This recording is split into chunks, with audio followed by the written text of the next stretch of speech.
I basically got hold of this Panasonic DVD S500 when I bought a load of electronic items as a job lot. So this was one of those items, and I didn't really have much interest in it until now. So I've been having a look at it, and unbelievably it still seems to be a model which is sold by Panasonic, and it's quite pricey, about £45 for this from the Panasonic store via Amazon. And the other thing that amazed me is it doesn't have an HDMI. So it's obviously been knocking about for quite a number of years, and it just supports composite here. I guess it's probably component if you wire up the SCART, but apart from that, it's a very, very basic player. Now, what interested me about this when I was looking at this a little bit more is that you can actually rip your old CDs to USB, and that negates having to fire up your computer, which is pretty good. So I thought I'd have a go at that, but I didn't have the original remote, so I hit a bit of a roadblock there, because although I've got quite a few Panasonic remotes for other devices, none of them had the facility to press the USB record button, which I learned is something that is really important to have. I therefore had to fire up the Harmony remote, and I had a real job trying to find the right remote configuration, because when I put in S500 it would bring up some buttons but not the actual USB record button that I ultimately needed. So that I only found by assigning the remote to the Panasonic S48 model and not the S500. So just to show you, this is a configuration from the S48 remote, which has USB and USB record. Basically the USB brings up a menu so you can switch between disk or USB stick, and USB record just gets you into that recording part of the process, so that allows you to record your CD to USB. Now you can get hold of program remotes with the actual USB buttons, so USB and USB record, but it will cost you a little bit to get hold of those. Now I didn't want to spend any money on this just in case for some reason it didn't support the ripping of CDs, so I just figured if I could get a remote to work, then all well and good. So anyway, this is the player, and it's switched on. Got a very basic screensaver there, and I'm just going to plonk a music CD in, like so. I think by default it just comes up and it plays. Yeah, CDDA. There you go, and it starts to play. So I'll just pause that. So now I've paused it, let's put in the memory stick. It just came up, press USB to select device. So just to show you, you press USB and it gives you the option to actually go to the USB device. And then it'll find there's actually nothing in it. Although it does seem to create a system volume directory. But anyway, let's go back to CD. Let it start playing, and then I'm going to press that USB record button.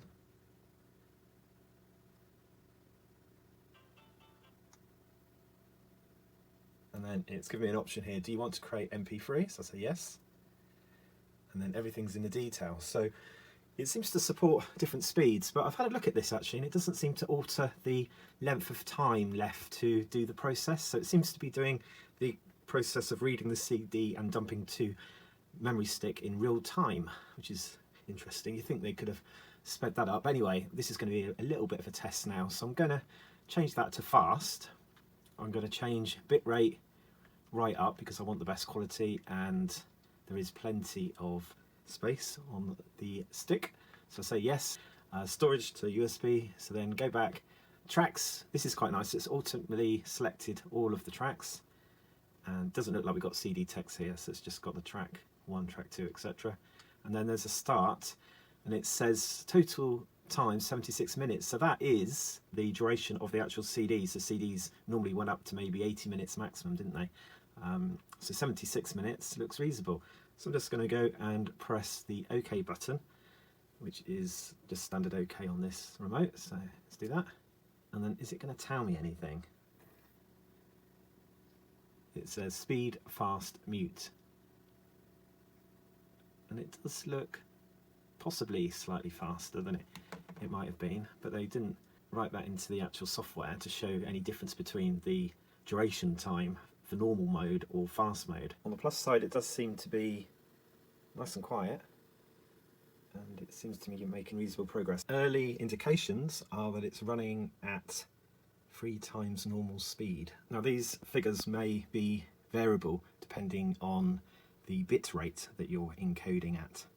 So this is just an example set at 320 kilobits per second. So it's around 25 minutes. Now you might be interested in knowing how I'm actually running this DVD player into a computer monitor. I'm using a composite to HDMI converter which I picked up from Temu, and you can see a video about that on my channel. So before I look at what it's recorded, I'm just going to try another setting. I'm going to try ejecting, if it'll let me. There you go. I'm going to try a more up-to-date CD that might have some text associated with it.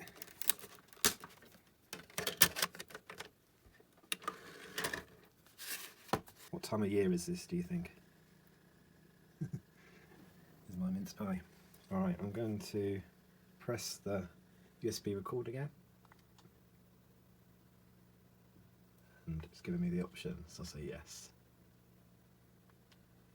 So this time I'm going to try it at 128 kilobits per second at high speed again.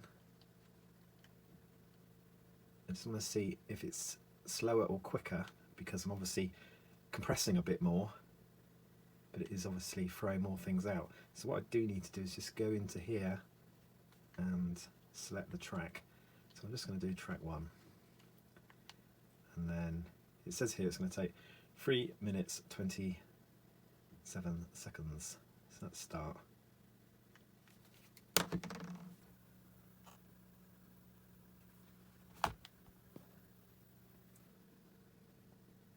That's it. So that does seem to be going at the same kind of speed, doesn't it?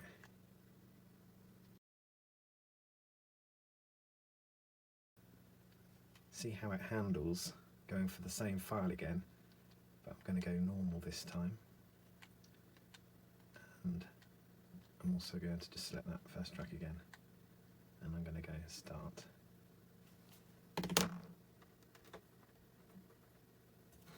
Oh, it says file exists, delete it. Okay, we'll go over that. So this is running now supposedly at normal speed. So am I going to hear it? Yeah. Can you hear the track starting? It's a bit quiet at the beginning, this one. Real time, that was. Well, I'm going to examine these recordings on the computer, and look, I've eaten my mince pie, so I'm not quite as hungry as I was before. But if you would like to support my channel, please can you maybe become a member, think about becoming a member, or you can make a one-off buy me a coffee as well. That would be really nice, and it would just go to show how grateful you are, how much you enjoy the channel. Let's go OK, and I'm going to now turn off the player. I was using a memory stick which hadn't been used for a long time, and I actually had a bit of an issue trying to reopen it on my PC.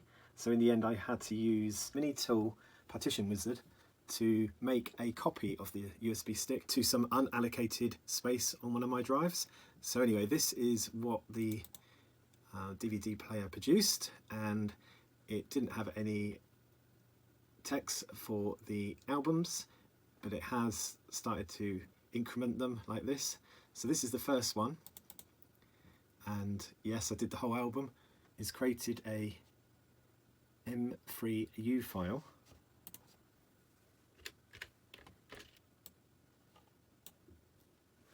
and that is what's inside that file. The rest are MP3 tracks, so I'm going to actually open with VLC. pause, and I'm going to go and look at media information. So it's got some sort of ID in here for the album. The metadata will be blank. So let's just check it's done what it said it's done. So it's done a bitrate of 320 kilobits per second, which is right. It's 44 100 hertz, and bits per sample is 32. So that seems to be okay. Let's go and open up the single track that was basically a 128 kilobit track. This. And that should be 128, that's right. So I'm going to have a listen to these on my headphones. And basically the 320 should be much better, shouldn't it? So that does sound okay. 128 was pretty terrible, and for an album like that, Liquid Skin by Gomez, you really do need the better bitrate for the instruments in that album. Now there does seem to be two versions of the manual going around, and this version here does have the information about USB recording, but there are other manuals out there which just do not mention it whatsoever. I'm going to test now to see if it can play non-region 2 DVDs. So I've just put in a region 1. It says incorrect region. Now I'm going to try to make region 3 using a remote, and for that I've gone back to one of my Blu-ray remotes.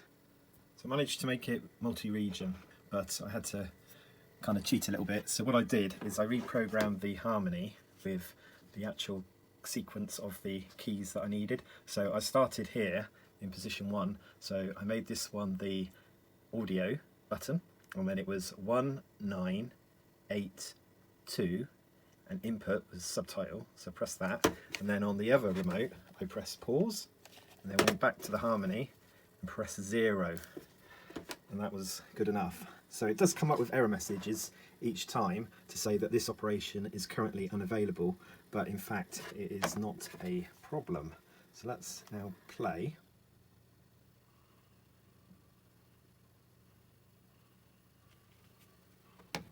So just to prove that it is playing a multi-region, let's just show you the DVD. So that is it's unmarked, but it's basically a region 1 DVD, that one. So that's fine. So that's now multi-region, that's good. All right, the next thing I was going to do was pop the cover off this, so if you need to do any cleaning, or maybe your disc is stuck in the player for some reason, then this might now be useful to you.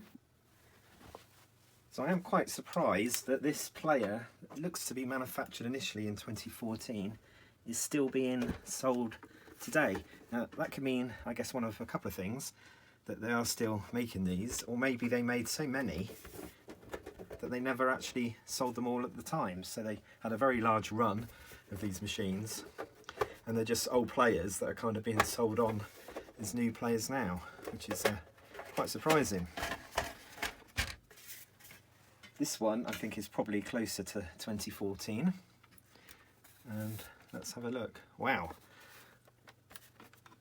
everything is miniaturized down. That is quite something actually. So this little bit here is just the DVD and video output. Maybe they went for not supporting HDMI because it'd be an extra cost, and maybe this is aimed at people with older TVs and people who just want basic kind of image quality for their DVDs, not too worried about upscaling or anything like that. So in that respect, then maybe this is quite a useful one to have. So here it says DVD S500 EBK, and not very much to it at all.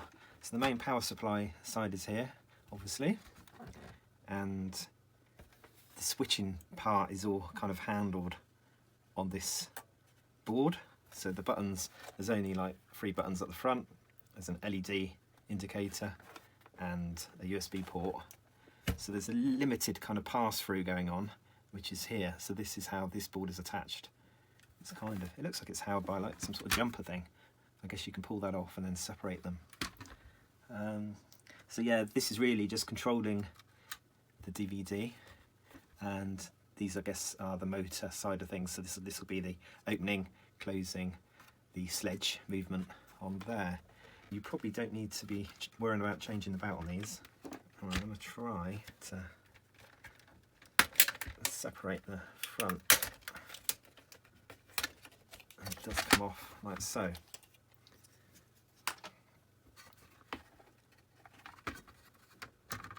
Wow, there's no screws. It is purely held in place just by the case, really. And there's the back of it. So in time we might see some of these cogs might start perishing, cracking, or not working as well.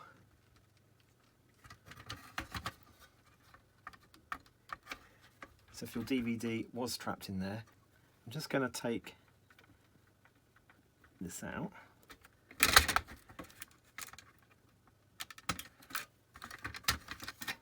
Have a proper look at the drive to see how we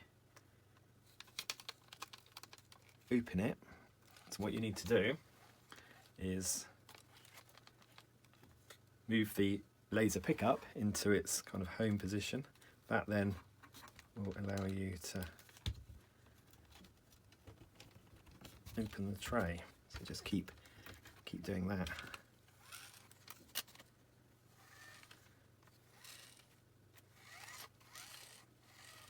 So there's no belts involved at all. So we've got the spindle, that's the spindle motor. There's another motor that drives the mechanism. So this is actually driving this tray as well as driving the sledge. So it's all kind of linked. That's a nifty design, actually. So some of the things that, if you have any strange issues where it's just not opening at all, it could be that these points here, these switches need cleaning. So you'd probably get a very small screwdriver or a knife to kind of scratch away gently to make a better contact. But if you had to get the disc out, you can do it manually, but you do obviously need to take this out to get access to the bottom. So let's wind it back in again, and it's all loaded and locked into position. And again, if you have to maybe give the lens a clean, then again this has to come out really, so you can get access to it, and then be very gentle, and then just use a cotton wool bud to kind of clean the pickup.